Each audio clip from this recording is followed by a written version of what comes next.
Oui, bandeko, na sili kopesa biso nyonso mbote lisusu. Avant de continuer ou avant de commencer, oyo tolingi koloba lelo oyo esengeli nanu nazonga muke na likambo moko ezali très nécessaire. Pourquoi très nécessaire? Pamba te bosili komona na kati ya bilili oyo nalobelaki Dieu est un Dieu d'ordre. On appelle ça qui exemple biblique.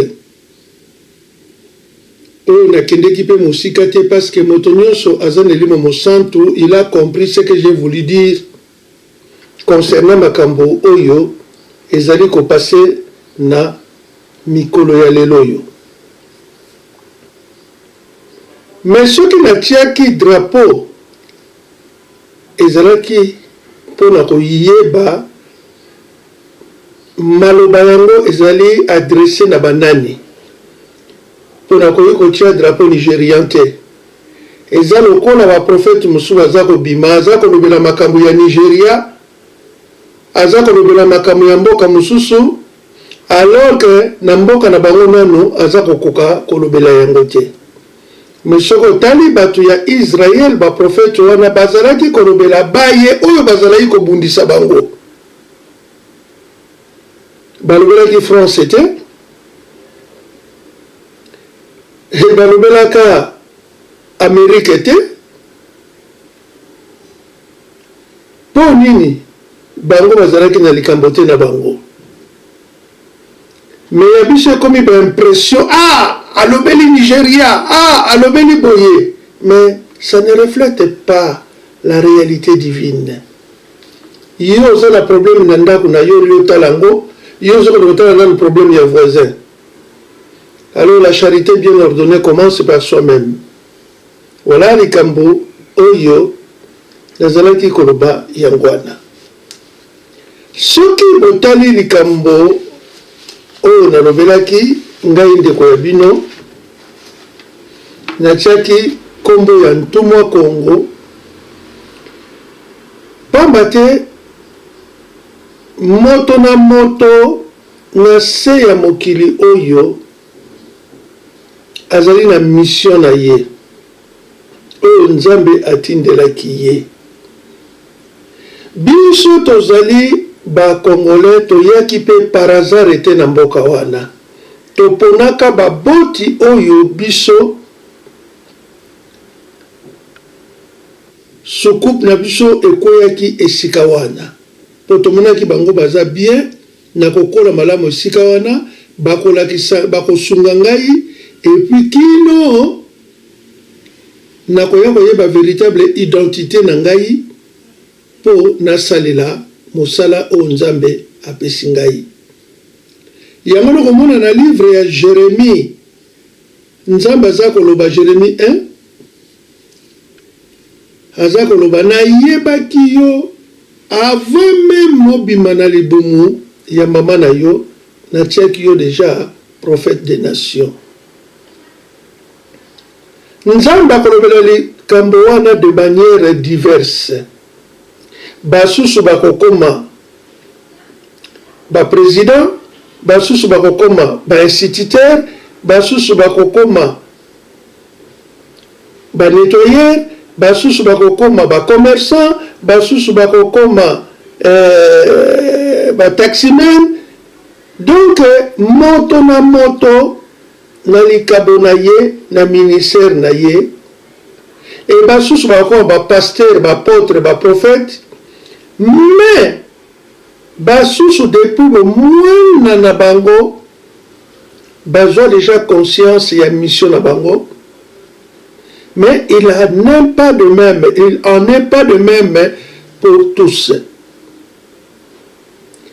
Ceux qui n'ont pas de wana elingi kolobake ba différence ezalaka o Nzambe atia eza source ya baconflit mutuel te. Même na baprophète asali baprophète ya minene, asali mpe baprophète ya mike. Soki otali par exemple Esaïe, Jérémie, Ézéchiel, nani encore, Samuel nakanisi, Moïse aussi, bazali na dimension mosusu. Mais normalement bazalaki 4. Ndenge mpe na ba ange supérieur bazali, sotali ba Raphaël, ba Gabriel et etc. Mais likambo na lina lobawa eza likambo ya supériorité te. Eza likambo nde oyo destiné ya moto azali koloba na bino. Soki nalobaki kombo ya ntumwa Congo ezali na tina pamba te na kotala ngo na esika moko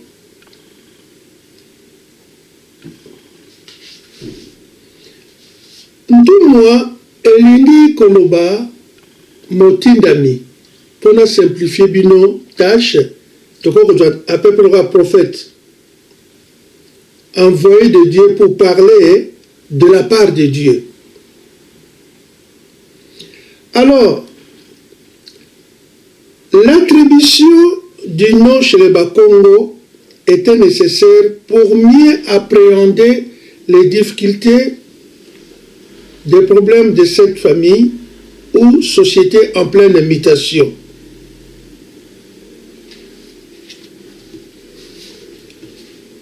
nakoloba kaka bakongo te babantu topesaka kombo par hasard te, même so otali na bibilia basusu bayaki na bakombo bachange bayoyakim bapesaka moto kombo po apénétrer connaissance ya kombo basili kopesa ye. Yango namoni avant tokende mosika nalingaki nano napesa explication pour nini tokokota après na histoire ya Kipamvita pona kosala comparaison ya Ancien Testament na Nouveau Testament pour koki koloba l'histoire ya Congo démocratique te sans tenir compte ya Ancien Testament. Il y a Congo démocratique, c'est-à-dire la Genèse, si vous voulez, pour simplifier les choses. Les noms donnés autrefois à tout jeune Mokongo étaient soigneusement choisis en fonction de l'événement qu'il était censé représenter. Dans tous les cas, le nom Bakongo avait une symbolique et une signification profonde. Ce qui m'a benga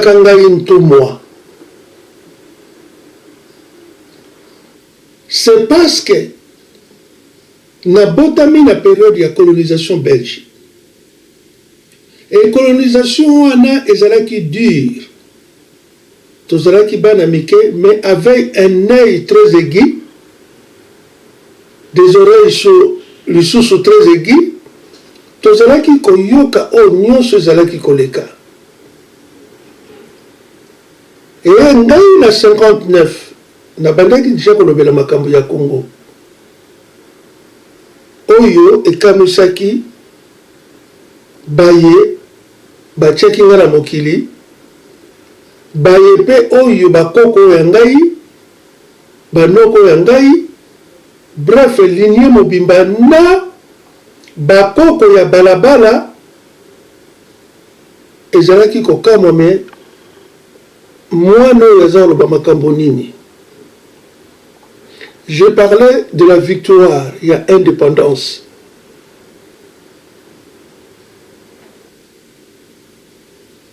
Et je parlais, il y a président à Liboso, M. Joseph Kasavubu.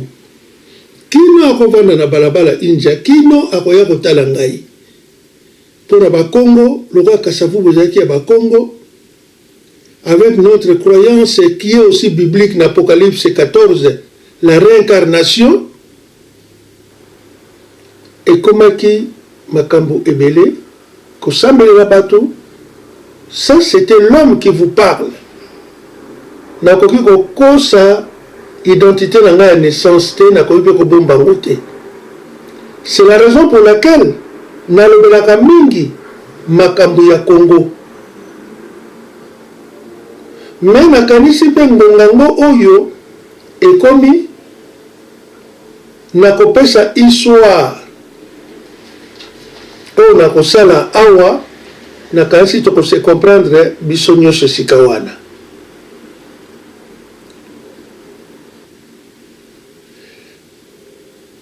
Bien qu'elle se maintienne encore aujourd'hui au milieu traditionnel, cette coutume d'attribuer un nom personnel et propre à chaque enfant au Congo tend à disparaître dans les villes au profit des noms patronymiques que portent toutes les progénitures descendant de même père.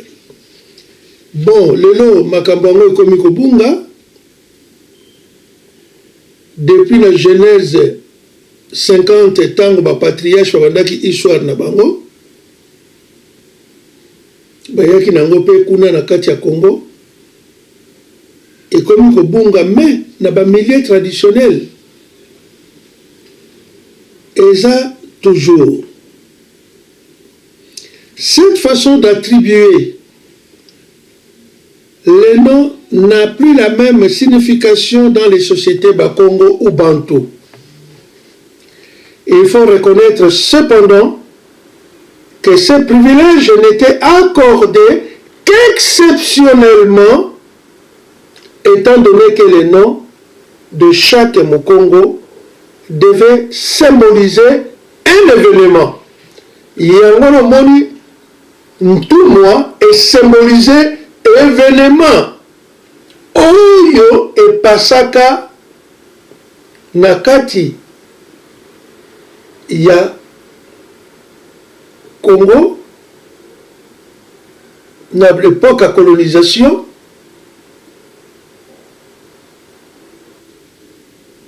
yangana eza ko symboliser eloko wana envoyé ezalaka période moko trouble ezalaka période moko noire. Mais un enfant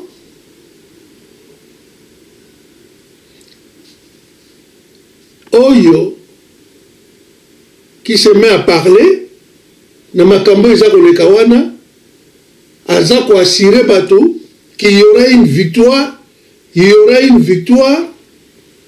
et suka nango un certain jeudi 30 juin 60 au doux soleil na yembaka pe banzemba mona Kikongo bayalake yala nazalaka pe l'intronisation ya Diangenda avec mes grands-parents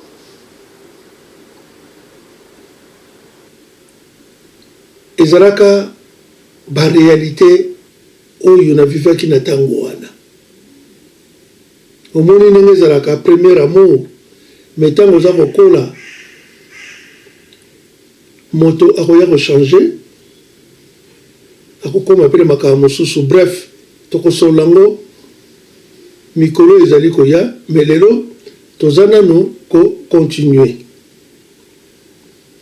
yango na kopesa mbote na diaspora nyonso moyen na tanga bino ezali te de A à Z. Moto ayebi ke kombo na ye Alain, moto ayebi ke kombo na ye Albert, o ayebi ke kombo na ye Bokechu na be, o ayebi kombo na ye nani Balianga. Donc bino nyonso diaspora actif oyo bazali ko bouger na oyo bavandi bino nyonso mbote na bino mingi napesi bino na ndenge bokoyamba lisolo oyo epi Nzambe apambola bino makasi abatela bino makasi po bozali utile na miso ya Nzambe na ndenge bokoma mboka oyo na ndenge mpe bopona Congo na manso boza kosala Nzambe azwa lokumu bakongolais baede boza kosala oyo bodegageaka 3 milliards par an oyo boza kotinda oyo boza koede na basecours ya bandeko na biso Nzambe apambola bino mais eloko moko Nzambe amoni yango nyonso mais aza kosenga bino bozongela kaka premier amour na bino bolinga nano ye liboso. Nakanisi na introduction moke na uti ko sala wa tout le monde a compris le pourquoi ya kombo ya ntuma Congo o naza kotia et le pourquoi pe naza koloba na ba compatriotes na ngai ndenge na lubaka na 59 na 60 yango yo lisusu nazali kosala avant natika mokili oyo mais ezali cheminement ya ba événement ebele bana mbula na tina moya lelo oyo tokokabula après na likambo oyo Nzambe atiaki ngai na solola nanu na diaspora oyebi bandeko na ngai na mokanda Ecclésiaste 1 baza koloba ke eloko ya sika eza te effectivement eloko ya sika eza te oyo eza kopase na Congo ezalaki plan moko déjà préparé depuis 1885 oyo balkanisation baza kolinga basala batia eta moko ndenge basalaka na Israël kuna vers Palestine yango pe plan yango yo baza ko envisager Israël obomonaka kuna elingaki kozala entre Congo, Uganda, Rwanda balingaki batia yango esika wana mais bajuif wana baboyaka parce que ezali ko refléter réalité historique na bango te et bazongisaka yango na tiroir ekoya banani bakaya kofungola tiroir boyebi yango oyo baza kodirige monde oyo pays oyo eza kodirige monde oyo bango nde bakofungola yango. Peuple congolais toza na etumba moko oyo babengi ezali etumba spirituel eza vraiment etumba moko spirituel yango namoni etumba oyo ezali ya mafingi te eza ya bilobaloba pamba te ezali plutôt ya babondeli na kotala lolenge nini tokoki kosala tokobanda nanu kotala nano oyo eza kopase lelo oyo eza kopase lelo bandeko na ngai esalemaka deja na royaume Congo tango portugais a découvrir embouchure pona bango me pona biso te po biso bakolo mabele toyebaka deja embouchure wana na 1482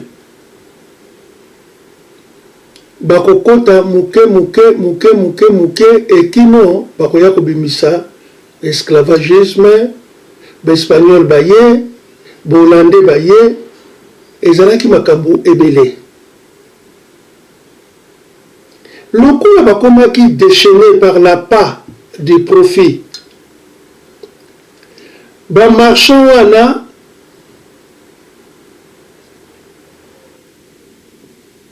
bakomi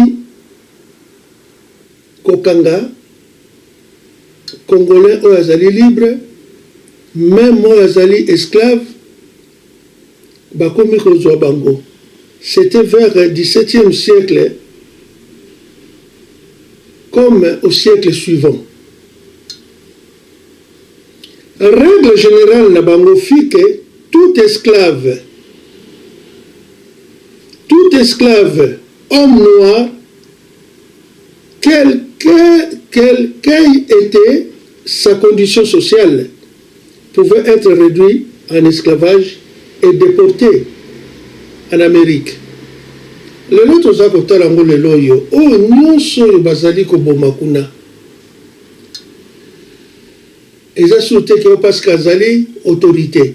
Eza soute que parce qu'azali intellectuel. Eza soute que parce qu'azali officier armé. Eza soute donc décret ici ekomami nyonso babengi kaka congolais, il faut akufa.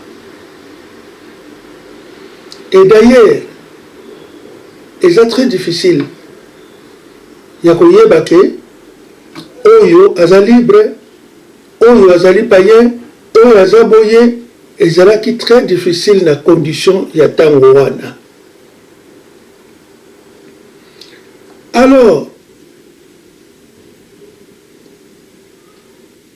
Garcia II, tango yende moto azali roi. Ba Hollandais bakoya, nazome mango rapidement. Ba Hollandais bakoya, babandi kokota, mais bango, eloko nini, ya liboso ezalaki projet na bango, vision na bango, ezalaki commerce, bayaki te po bakotisa le calvinisme, oya, la réforme, au Calvin salaki. Les protestants pour la bango, ce n'était pas leur problème, et c'était le business. Il y a un peu de l'église ici à protestantisme, et ça business. Makambo ya mboka etalaka bango te. Ezali lien oyo uti na bolande tango bayaki na royaume du Congo. Alors, qu'est-ce qui va se passer? Le roi et les Congolais se plaignaient du comportement cavalier de leurs anciens protecteurs. Vu que les Portugais relevaient la tête pour reconquérir leur position prévue dans le royaume. Et zalaki nini? Tango Bolande bayaki wana na 1641 etumba ekoina ba Portugais. Ndenge lelo yo ba Rwanda babundaki na ba Ugandais na territoire na biso et salamaka déjà na 1641. Yango nazoko na bino ke rien de nouveau ezali na mboka wana. Mboka neza ko connaître toujours ba pasi. Bayo bakufaki ezalaki kaka ba Congolais na tango wana. Alors roi tanga moni que victoire Bolande ba gagné balandaka moto ya makasi oya du pouvoir tango wana akendeki ko s'allier abandi koloba ba comportement ya ba Portugais. Malheureusement, ba Portugais ba koya ko bengana ba Hollandais na 1648 avec la complicité à Vatican tangoana basali reconquête na bango face à Hollandais. Alors qu'est-ce qui va se passer? Roi zalaki châtié. Soko tali yango lelo yo. Mokonzi moko soka tiki Belgique. A komi ko traiter même na ba chinois. aza na etumbu na ye soki atiki balie ya kala mpo aluka balie ya sika aza na etumbu na ye. Donc c'était la même chose oyo esalamaki mpe ntango wana yango eza kosalema lelo. Balobi nini?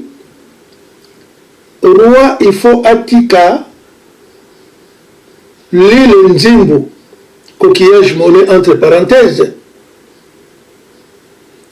oyo royaume azalaki ko tirer ses ressources. Baexige ye atika epai bomengo oyo ezalaki kobima ya mboka Congo.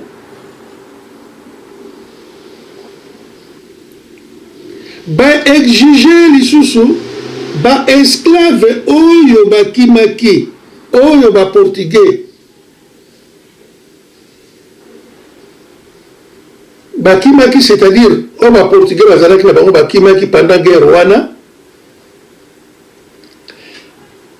il faut bazonga pendant guerre ya 1641 na Bolande. D'autres conditions draconiennes furent dictées au souverain lors du traité de paix signé à 1649 avec le gouverneur de Luanda. Traité de Korobanini. Le roi Congo donnera à la couronne de Portugal le montant dans lequel on dit qu'il se trouvait de mines d'argent. Il faut accéder montagne, ngomba, oyo bazalaki koloba, ezalaki na mine d'argent, richesse ya ba minéraux. Par ce traité, Garcia II renonçait seulement au jugement des mines d'argent, mais également au territoire méridional du Congo. Et si les gars minéralité, il faut renoncer sous na mabele ya ba koko na ye. Bobuta la bino moko ezako passer le na kati ya Kivu kuna. Ba yeli minéré et comme soni ba congolais ba pesa ba rwandais mabele. Ozomona bandeko. Naza kotalisa ngo po boyeba ke tumba oyo tango boza koganga boza koloba boza kofinga eza na ntina te eza etumba monene ebandi lelo te ebongi nde kovanda kimia kosolola.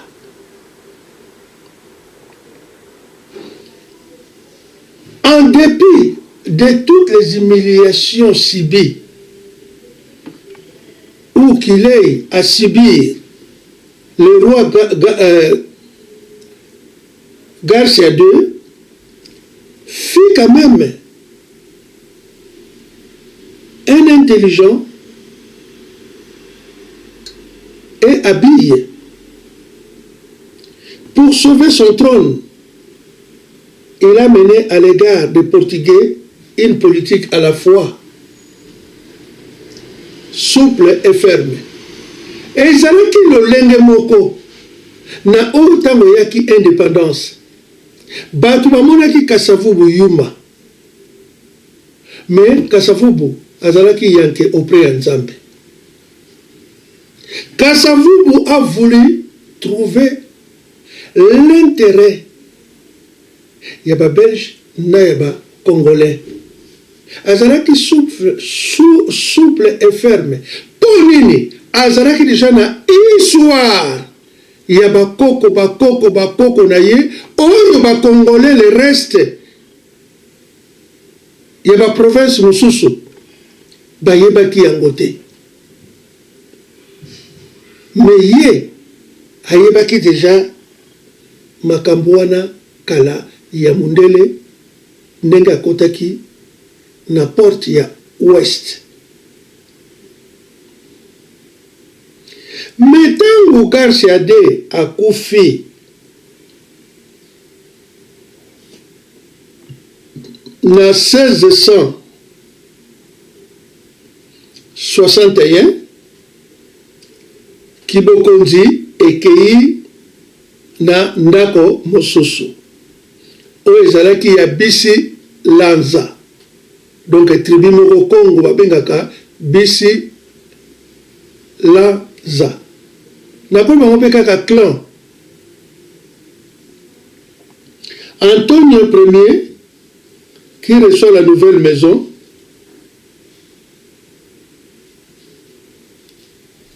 azalaki nationaliste moko intransigeant oyo aremplaçaki ezalaki lokola Kasavubu na Lumumba. Omoni ntango boza koloba eza likambo ya molimo, effectivement ezali likambo ya molimo, parce que na ntango wana baye oyo baexistaka barebele wana na oyo bazalaki na politique moko beaucoup plus souple et ferme bazalaki mpe tomoni bango mpe na ntango ya indépendance. Donc esprit eza kolanda constamment mibeko moko déjà oyo eza déjà souligné. Nakoloba ke Antoine Premier azali lokola na esprit, Lumumba azalaki na esprit ya Antoine Premier, Garcia II azalaki na Kasavubu azalaki na esprit ya Garcia II. Mbala moko akati albi bokozwa susu biloko te, d'abord il wana fe zonga mabelo wana fe zonga ndenge Lumumba na discours tanga salaki ya indépendance totale na ndenge alobaki ba humiliation tout ça là o basibisaka baparole na biso na ntango wana mpe esalamaki ndenge wana na royaume Congo. Alors esali nini efongoli crise moko munene d'une exceptionnelle gravité entre deux nations qui désormais n'auront que des rapports de force. Voilà, deux nations wana. 1665,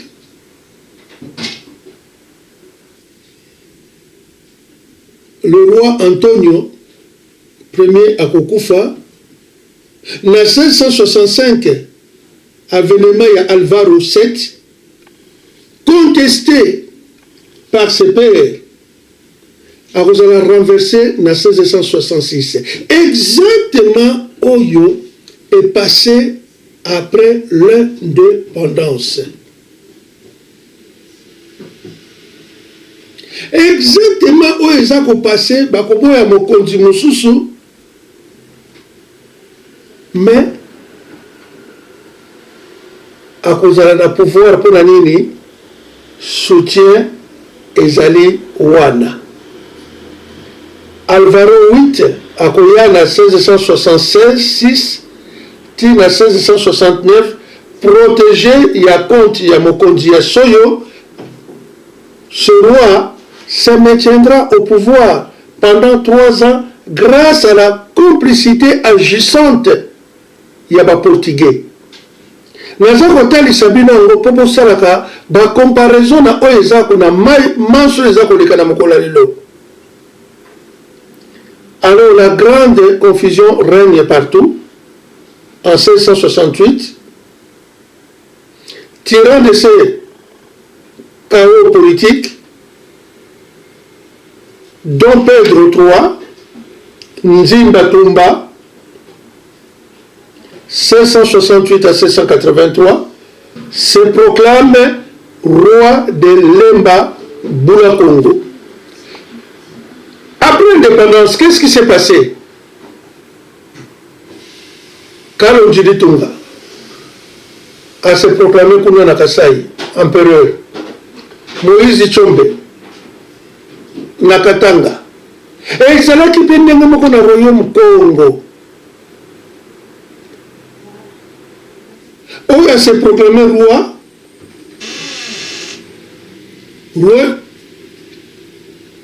de Lemba Bula Congo, dans la région actuelle de Kimpese, dans le Bas-Congo. Royaume Komaki divisé. Royaume Komaki Mobulu. ndenge toza komona Congo lelo yo exactement pareil. Nous allons continuer. Il y a troisième pour Tosilisa. Namobulu wana vers 1678-1678, capitale ekomaki méconnaissable au babengaki Mbanza Congo, San Salvador. Capitale ezalaki kitoko ekomaki méconnaissable à cause de quoi? À cause des conflits politiques oyo ekotaki na tango wana, à cause de la guerre civile provoquée par les missionnaires et les Portugais. Mais les autres ont talango. Banani bazana base à makambo ndioso. On a remarqué les chaos religieux, les chaos politiques. Batoranzambe Nabapaya, l'Occident baza ko provoquer makambo oyo.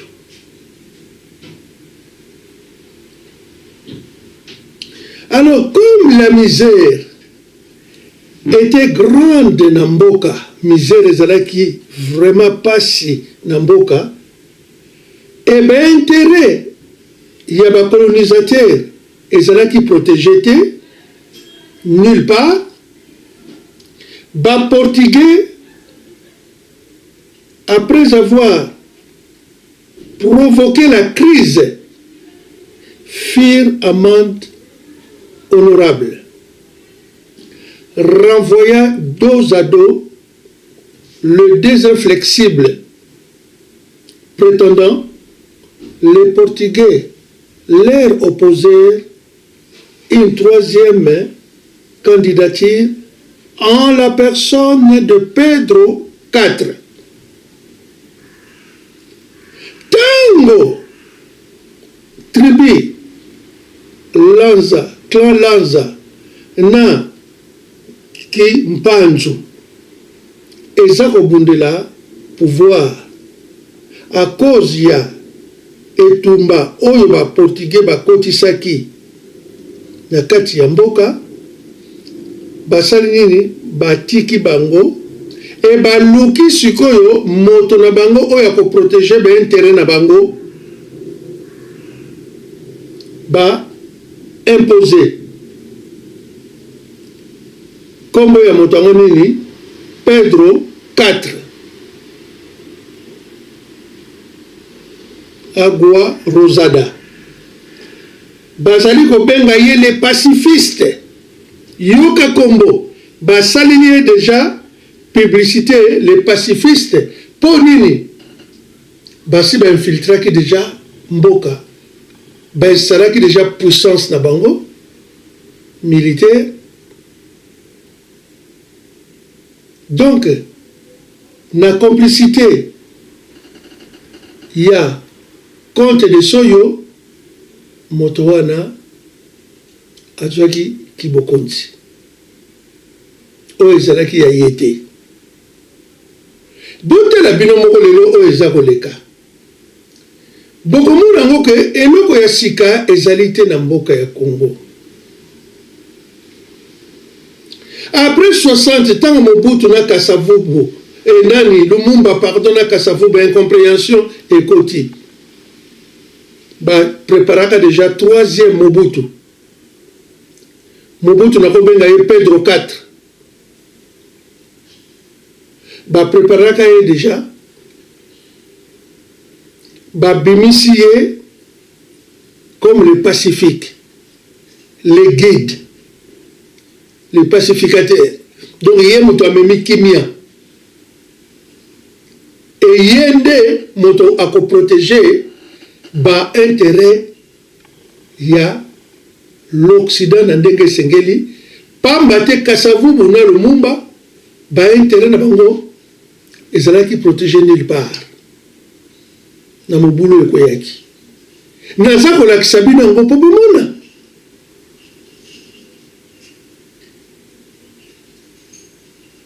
kozwa mayele oyo babengi l'esprit de l'intelligence na ndenge toza kolobela ke eza makambo ya molimo effectivement.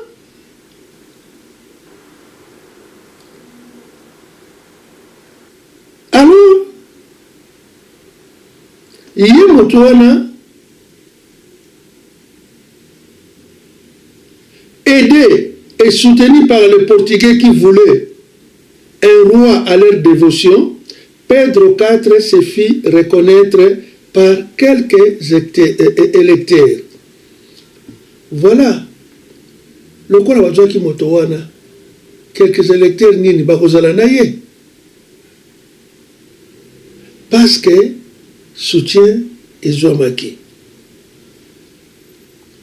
Alors, au tournant du XVIIe siècle, la crise politique, d'abord suscitée par les étrangers, n'a bien la crise politique, d'abord suscitée par les étrangers, Bapaya, puis par les candidats au trône, sévit toujours dans le royaume. Guerre wana ezalaki provoquée par les étrangers, puis par les candidats au trône toujours dans le pays. La société politique ezalaki presque inexistante. Et la misère qui frappe cruellement les habitants se généralise dans tout pays. Bota la bino moko oyo. Crise oyo, guerre civile oyo, ezali suscité par les étrangers. Na bayo baza kowelela pouvoir. Lelo soko taliango. Crise est commise partout. Et c'est généralisé partout. Bato baza kowelela pouvoir. À cette époque, c'était les princes qui se sont proclamés partout rois, ne se manifestent que par la force des armes. Vous avez vu? Où les a passé dans le royaume Congo? Botalo lelo eza koleka. Boza mayele nzamba pesi mino l'intelligence ya ko distinguer le bien et le mal. Boza komona yango. Il y a eu des morts partout. Bato bakufaki mingi. Yango na tongo na lobaka ke moko te akoki kotuta tolo lelo na mokola lelo ke epai na biso tomoni pasi. Tala pasi oyo bakongo bamonaki deja tango wana. Etala pasi oyo bakongole baza komona etumba nzala kufa epanzani partout moto akotuta tolo lelo. Ezala ethnie nini ou tribu nini azate tous à la juste tout peut s'alokumu na poso nzamba keli. La charité bien ordonnée commence par soi-même. Avant babanga bino moko nanu bomi linga bomi batela toza kokende. Alors, le pays est dévasté et la guerre civile s'installe dans tout le royaume. Il y a des morts partout. Épidémies sont nombreuses et cruelles. Totala.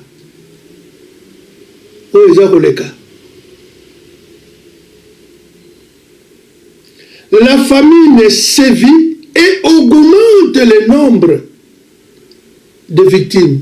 Ndenge moko. Lelo yo, oyo eza na Congo na nzala, eza ko augmenter nombre ya bakufi, nombre ya ba victimes. Et pas ça qui déjà, eloko ya sikizate.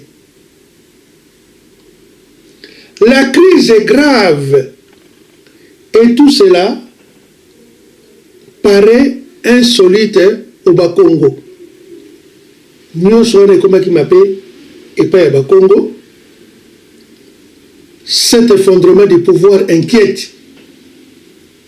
Et bien, nous inquiéter, il donne lieu à une série d'initiatives mystiques qui marquent le réveil de Bakongo. Babi, mais non. Oh, non, ton monité.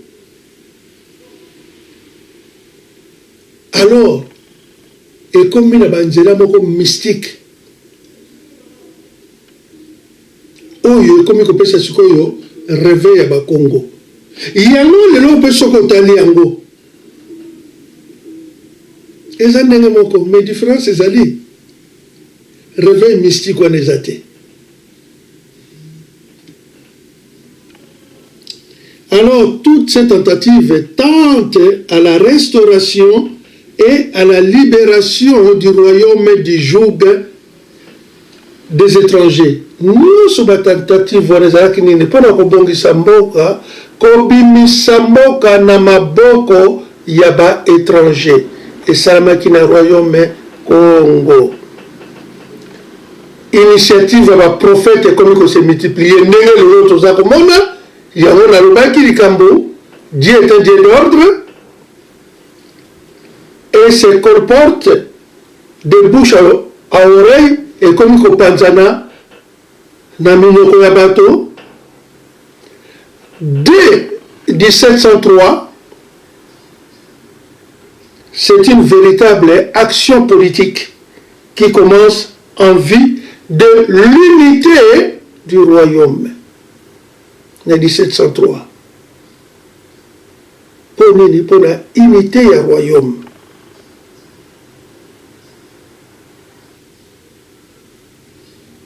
Traumatisé par la misère et les dures épreuves que traverse son pays, un jeune Mukongo, un jeune homme proclame en 1703 que Dieu va châtier sévèrement les Congolais s'ils ne regagnent pas immédiatement Banza Congo. Parce que capitale est comme qui méconnaissable. Roi qui vient comme qu'on vend un mot qui bang. Un prophète Suko Yabimi, un jeune prophète, un jeune homme, en 1703, a lobby ceux qui va congolais. Bazongi, Mbanza Congo, na lombango te bakozala sévère mapini parce que Mbanza Congo ezalaki unité ndenge Kisasa lelo yo Kisasa tango ezalaka unité ezalaki tobimaki na indépendance. Voilà bandeko makambo oyo naza kokenda nango na lombango. Et à partir de Yawana, na makambwana nyoso, mwana mwasi oyo, Dona, Béatrice, oyo, kombo na ye chrétien, qui pamvita, et le mouvement antonien. Aroya kosala mouvement esikawana. Alors, nenge tomoni situation, il y a 18e siècle, ezali suffisamment analysé. De portée historique considérable. Rappelons simplement que le mouvement des Antoniens, déclenché par Dona Béatrice, est un mouvement de crise et de veille nationaliste. Il prend naissance au début du XVIIIe siècle.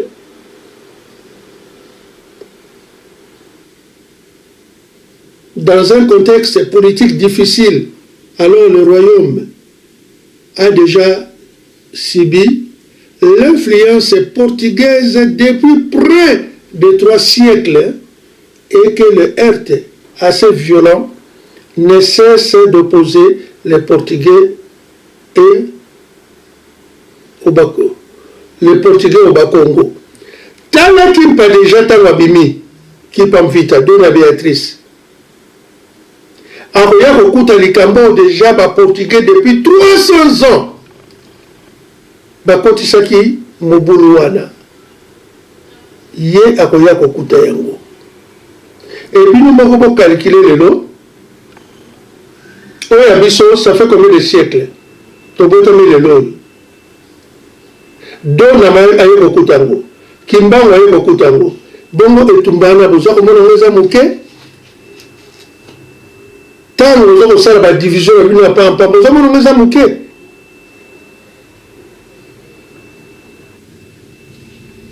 totala malamu. Alors ici quand on a nini et qu'on ce qu'on appelle la dégénérescence du célèbre royaume. Devant cette situation, face à la situation là, Congo, Bakomi ko douter, non seulement la sincérité de l'amitié, l'ISO congolaise, c'est-à-dire entre les Portugais et Bango, Bakomi ko douter non seulement la sincérité wana, mais aussi l'efficacité même d'une religion qui ne leur semblait être d'aucun secours au moment de l'épreuve. Bah, quand ici même doute la religion, le catholicisme, kitaki. Religion les a conseillé ça va monter.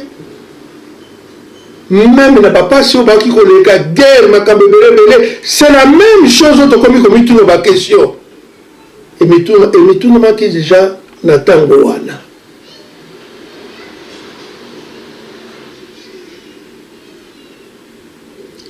Mais comment sortir du royaume?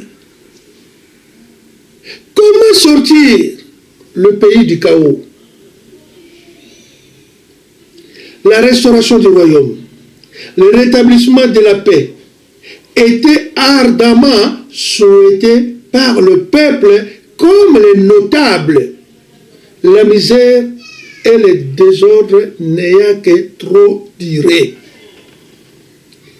Et comme qui kimia restauration et comme qui souhait il y a pas conduit na peuple. Est-ce que les gens allaient moko jaloux de leur indépendance, imbus d'un profond sentiment d'orgueil national, certains membres de grande noblesse avaient ressenti durement la déchéance de leur pays ou de leur royaume.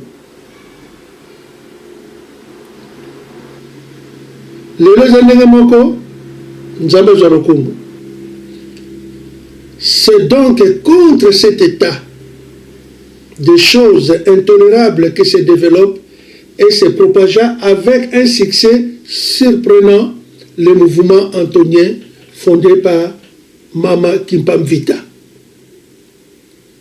Yango mnaki anguema wana et comme ki makasi pour nini ba vivaki réalité moko oyo bango nyoso bazala ki touché pour na mboka na bango ndenge pe kimbango na 21 anguema wana e yaki pour nini colonisation belge pe zala ki pasi.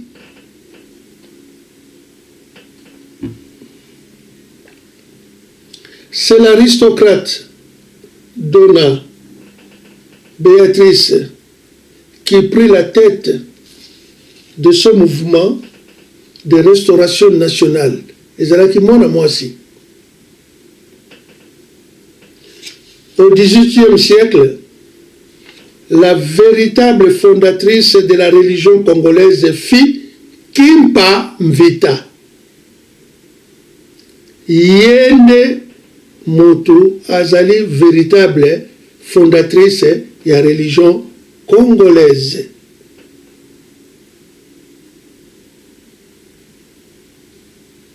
Alors, comme je disais,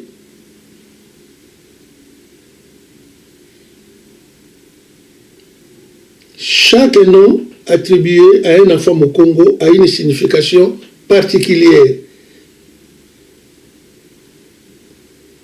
Nakanisi Kombo ya Kimpa, Mvita, Etumba, Ezage. Et Kombo wana esalaki makambo.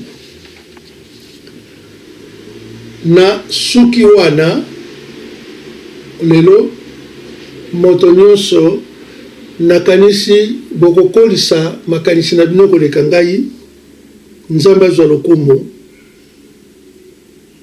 Amen.